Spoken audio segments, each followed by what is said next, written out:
GoT creators' next series, new Babylon 5, and a xenomorph incursion.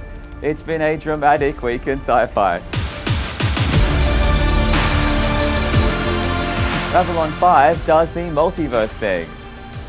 The aliens are coming in GoT creators' next series. And go xenomorph hunting in new Aliens game. Welcome to Ion Sci-Fi, I'm Raymond Pedora. The creators of the Game of Thrones TV series have revealed their next project.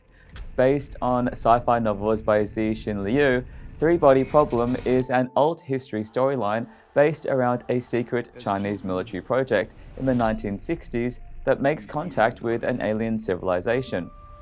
Set over decades up until the present day, the plot follows secret preparations to deal with the arrival on Earth of the aliens, whose own civilization is on the brink of collapse. A number of human factions emerge to help the aliens or resist them. Not surprisingly, you can expect to spot GoT alumni throughout the series, including John Bradley, who played Samuel Tarly throughout all 8 seasons, and producer Bernadette Caulfield. There's also fresh blood in the form of showrunner Alexander Wu and The Last Jedi director Rian Johnson. Three Body Problem is due out on Netflix January 2024. It's not the series reboot fans have long waited for, but a trailer for animated feature Babylon 5: The Road Home has been released. It follows John Sheridan, voiced by original actor Bruce Boxleitner, who gets caught in an accident that sees him travel through alternate timelines as he struggles to return to his own reality. The screenplay is the work of franchise creator J. Michael Straczynski, and most of the original Babylon 5 cast have returned to voice their characters, including different versions of themselves encountered during Sheridan's journey through the multiverse. This is the 7th feature film in the franchise and the first to be animated. Babylon 5: The Road Home will be released straight to home media on disc and VOD by Studio Warner Bros. On August 15. The latest installment from the Aliens franchise released this week. Set nearly 20 years after the original film trilogy, real-time strategy game Aliens Dark Descent has players command a squad of Marines to deal with a possible xenomorph incursion. In an interesting twist, the game mechanics go out of their way to humanize the Marines you're putting in harm's way. Stress levels are monitored, and if they get too high, treatment is required, which forces players to consider their squad as more than just walking guns. Managing stress is easier said than done when every step through dank corridors could reveal a cranky xenomorph, or even a horde, around every corner. Aliens Dark Descent released on June 20 for PlayStation, Xbox, and PC. A trailer has been released for Sci-Fi satire They Cloned Tyrone. The film follows a hustler, a pimp, and a professional woman who stumble on a secret government lab undertaking strange experiments, including cloning one of the trio. Played by John Boyega, Jamie Foxx, and Tiona Paris respectively, the unlikely sleuths eventually rally the entire neighborhood against the cloning conspiracy. Described as a pulpy mystery caper and with a distinctive 70s look, the film marks director Jewel Taylor's feature film debut. They Cloned Tyrone premieres on Netflix July 21. NASA has just begun a 1-year manned Mars mission, although the base, Mars June Alpha, is not located on the Red Planet, but at the Johnson Space Center in Houston, Texas. 4 analog astronauts have entered the 3D printed base, which mimics living conditions that explorers can expect to endure when they actually reach Mars, and they won't be coming out for over a year. The purpose of the mission is to help NASA better design and plan for future Martian missions.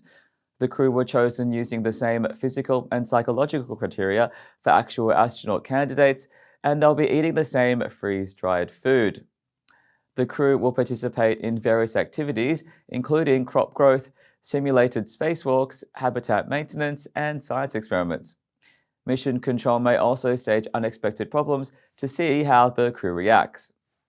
The Chapter 1 mission began June 25 and ends July 7, 2024.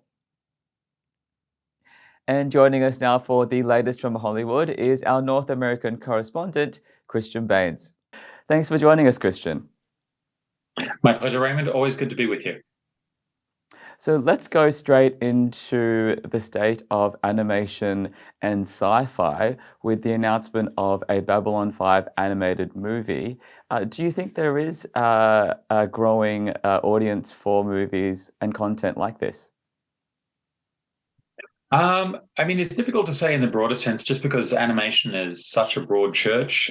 There's so much out there at the moment that's being pitched to both younger audiences and directly to adults, as this one is. With regards to the upcoming Babylon 5 film, I think that's one of the more, or for fans at least, it's going to be one of the most exciting developments with the format. It brings back a lot of the legacy cast, so without age being a factor, they really could have gone in any sort of direction with this story, and it's taken it in one that expands the lore without overwhelming or trying to replace it. So that, I think, is going to resonate very well with fans, even for a franchise that has kind of been out of the way for a little bit of a while now, and comes back to a market that is very full of competition. I think The Road Home has got a really good chance of kind of carving out its own niche in that universe and in fans' hearts. And Christian, what are your thoughts on the success of Spider-Man Across the Spider-Verse, with that movie doing so well in cinemas? I feel like the Spider-Man juggernaut is almost unstoppable at this point, so it feels almost academic to be talking about its box office takings. One of these days, there's a Spider-Man movie going to flop, and we're all going to be absolutely astonished as to how that happened. But that day is not today. So yeah, in terms of like animated content, Marvel have obviously proven that they can deliver this for these stories. The direction of the Spider-Man movies is always tilted towards a slightly younger audience to the rest of the Marvel cinematic universe. So it makes a lot of sense for an animated film to perform so well. And it's consistent with Disney's broader strategy as well. You look at how well they've implemented animation into a franchise like Star Wars. Now, I know that's always the 1-2 punch from Disney we talk about, Marvel and Star Wars, but you consider how many of the Star Wars series have been successful and helped counteract the slightly underwhelming performance of the full-length feature live-action films. So Disney has really been relying on animation in a big way to keep Star Wars fresh and relevant in people's minds. As some of the Marvel movies have dipped in terms of critical reception, if not box office takings particularly, then it will certainly be Marvel will certainly be looking to have its animation to help keep its brand consistently in mind.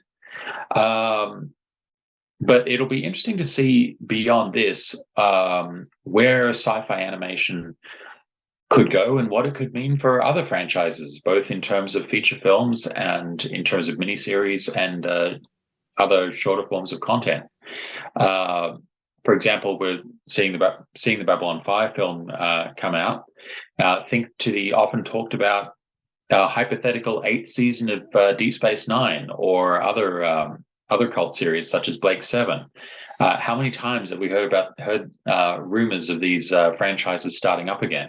Well, animation opens up an entire world as to what that could look like, what stories could be explored.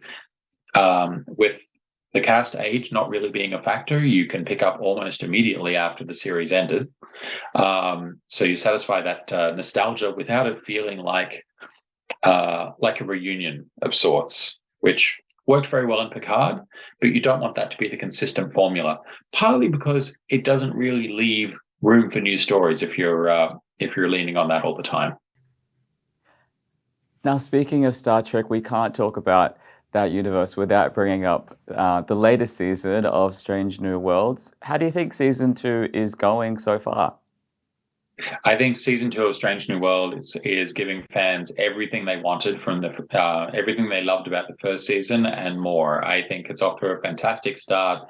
It's too early to tell just from 2 episodes, but in comparison to the other series in the franchise that are sort of trying quite earnestly to do something a little bit different, Strange New Worlds feels almost like the reliable fallback in a way. It's coming back to those traditional Trek stories of really compelling courtroom dramas. Coming up later in the series, we've got a return to the present day, those time travel episodes that served the original series and Voyager and Deep Space Nine so well. So that's very exciting.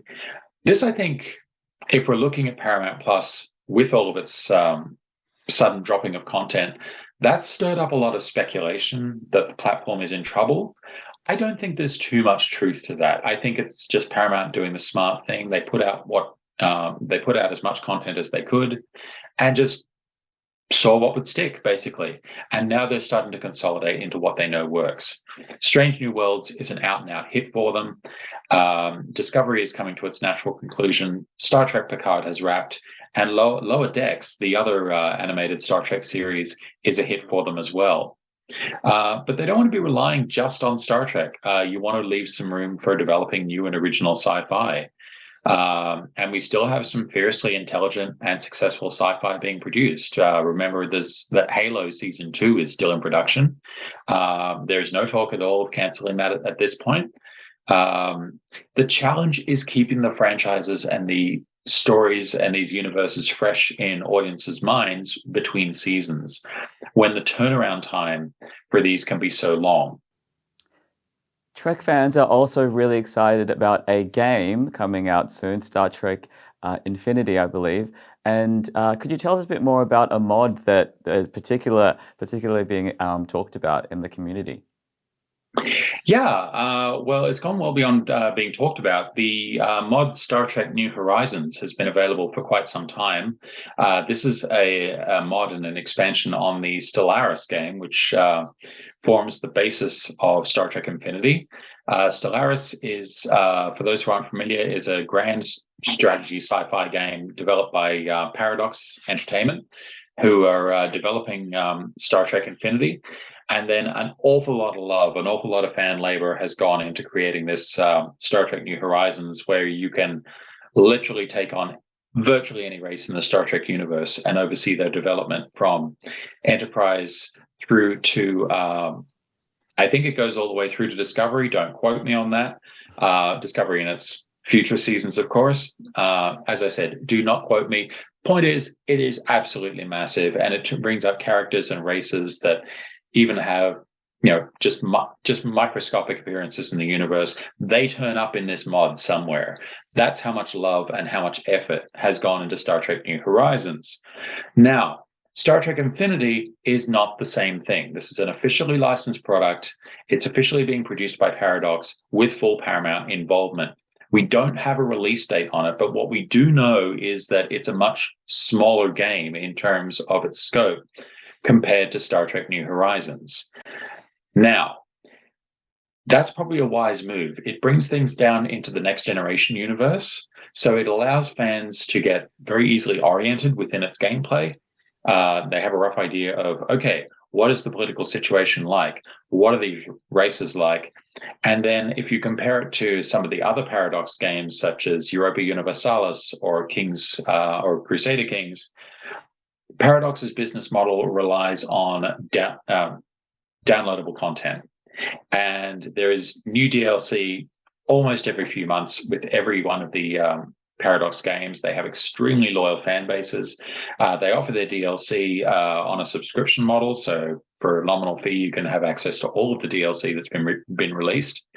So I wouldn't be surprised if they had plans for Star Trek Infinity along these lines. Well, Christian, thank you so much for joining us today. We really appreciate it. Absolutely, my pleasure, Raymond. Take care. And that was the week in sci-fi. For more news throughout the week, go to ionsci-fi.com.